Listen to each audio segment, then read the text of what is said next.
All the random things my Silicon Valley parents did for me that changed my life trajectory. Inspired by this amazing creator, I'll tag her below, go follow her. I got paid 6 figures when I graduated college. I had all the money to pay it off in like a few months. And they were like, you don't want to put all your money into the government. Instead, you want to keep that money in your bank account so you have money to invest in your personal growth. That investment in yourself is going to be worth way more to you in the future than the interest you're going to lose on paying your debt slower. Well, guess what happened? The pandemic happened and the government stopped requiring you to pay student loans, and now I've invested that money into building my own business now. They forced me to take computer science in high school. Granted, I grew up in the Bay Area where I was privileged enough to even go to a high school where CS was offered, but at the same time, my parents were that woke to choose Bay Area as a place for me to grow up, so I give them all the credit. I didn't really know how to code after taking this class, but it opened up my mind on how to think about technology. Junior year, when I realized that the #1 blocker to my dream job was a software engineering internship, I literally taught myself how to learn it from scratch and got a software engineering internship at a big tech company in 4 months. I don't think that would be possible without this initial exposure.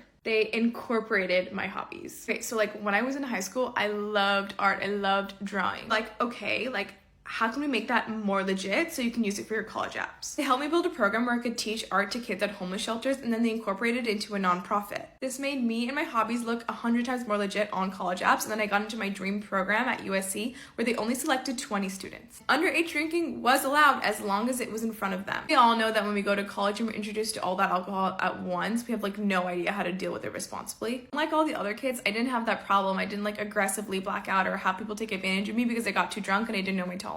Parents are smart enough to know that I was going to experiment with all the other kids behind their back so that if they just let me do it in front of them, they could manage me and make sure they didn't get into any danger. I basically have no desire to drink because they helped me get it out of my system really young. There's actually so much more here. Follow for a part 2.